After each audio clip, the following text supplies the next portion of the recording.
ఏదైతే బోట్స్ని సైతం లంగర్ పెట్టి జాగ్రత్త చేసుకోకుండా, ఏ పడవకి ఆ పడవ లంగర్ పెట్టి జాగ్రత్త చేసుకోకుండా 3 బోట్స్ను కలిపి మరొకే ప్లాస్టిక్ వైర్కి కట్టేటువంటి ఏదైతే ఉందో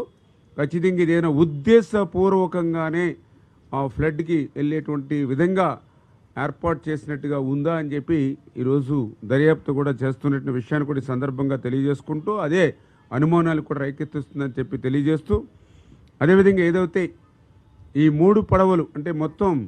5 పడవలు ఆ రోజు మరి యొక్క బ్యారేజీని తాకితే ఒక పడవ ఆల్రెడీ ఆ బ్యారేజ్ ఏదైతే గేట్ల మధ్యలోంచి కిందకి పోయింది. మిగిలిన 3 పడవలు ఇప్పుడు మనకి ఐడెంటిఫై చేసాం పైన వాటర్ పైన. 4వది ఒక పడవ మరి కిందకి వెళ్ళిందా లేకపోతే కింద వాటర్ లెవెల్లో ఉందనేది అది కూడా వెరిఫై చేస్తున్నటువంటి పరిస్థితి. ఈ 5 పడవల్లో ఈ 3 పడవలు కూడా ఎందుకు అనుమానాలకు తావిస్తుందంటే ఒకే యజమానివి 3 కావడం, ఒకే యజమాని 3 ఉండడం, ఆ 3టిని కూడా లంగర్ వేసుకోకుండా ఒకే ప్లాస్టిక్ వైర్ కట్టుకోవడం అనేది కూడా అనుమానాలు తావిస్తూ ఆ 3 పడవలకు సంబంధించిన యజమాని కూడా ఉషాద్రి ఎవరైతే ఉన్నారో అతను కూడా ఆ ప్రాంతంలో ఉన్నటువంటి కోమటి రామ్మోహన్ ఎవరైతే ఉన్నారో అతనికి మరి ప్రధానంగా మరి అనుచరుడుగా ఉండడం, ఈ కోమటి రామ్మోహన్ ఎవరైతే ఉన్నారో మరి జగన్మోహన్ రెడ్డికి అత్యంత సన్నిహితుడు అయినటువంటి తలసేర రఘురాం మీ అందరికీ తెలుసు, ఆయనకి ఈయన రామ్మోహన్ బంధువు కావడం, మరి ఈ రకంగా ఈ రామ్మోహను అదేవిధంగా ఈ ఉషాద్రి వీరు వారి యొక్క బంధుత్వాలను కానీ వైఎస్ఆర్సీపీ పార్టీలో చేస్తున్నటువంటి సేవలను కానీ వాళ్ళు చూసుకుని ఎవరైతే అక్కడ ఎక్స్ ఎంపీ నందిగం సురేష్ గారు ఎవరైతే ఉన్నారో మరి వారి కన్నుసన్నల్లో ఆ రోజు పెద్ద ఎత్తున ఏదైతే నది పరివాహక ప్రాంతంలో నదిలో అక్రమంగా, ఎందుకంటే డ్రెడ్జింగ్ చేసి ఇసుక తీయడం ఏదైతే నిషేధం ఉన్నప్పటికీ కూడా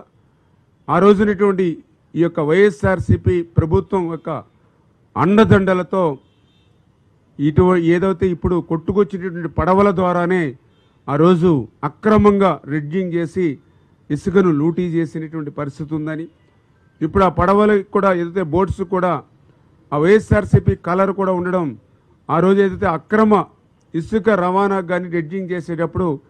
అధికారులకి, ఎందుకంటే ఇది అధికార పార్టీ వైఎస్ఆర్సీపీ పార్టీ అనేటువంటి విధంగా ఆ కలర్స్ను కూడా దానికి మ్యాచింగ్గా వేసుకున్నట్టుగా ఉన్నటువంటి పరిస్థితులు కానీ కూడా కనిపిస్తున్నటువంటి స్థితి. మరి ఈ రకంగా ఏవైతే 1 by 1 ఒక్కొక్కటి కూడా మరి 1 to 1 ఏదైతే ఆ వైఎస్ఆర్సీపీకి బాంధవ్యంగా ఉండడంతో దీని వెనకాల ఏదైనా కుట్ర ఉంది అనేటువంటి ఇది ఆలోచన ఈవేళ ఎవరైతే రైతులు కానీ రైతు సంఘాలు కూడా వ్యక్తపరిచినటువంటి స్థితిలో మరి ఆ కంప్లైంట్స్ ఇవ్వడం, దాని మీద దర్యాప్తు జరుగుతున్న విషయాన్ని కూడా మరొకసారి మీ ద్వారా అందరికీ కూడా తెలియజేసుకుంటూ, అదేవిధంగా ఏదైతే అక్కడ స్థానికులు కూడా హెచ్చరించారు, ఏదైతే మీరు ఇట్లా ప్లాస్టిక్ తాడికి కట్టారు, ఇంత ఫ్లడ్ వస్తుంది, దీన్ని లంగర్ వేసి జాగ్రత్త చేసుకోమని చెప్పినా కూడా మరి వీళ్ళు నిర్లక్ష్యంగా ఉన్నారని అంటే వాళ్ళ మనసులో వేరొక భావన ఉందా అనేటువంటిది కూడా ఒకటి అనుమానం ఇవాళ దర్యాప్తు సంస్థ వారు కూడా తెలియజేస్తున్నటువంటి పరిస్థితి.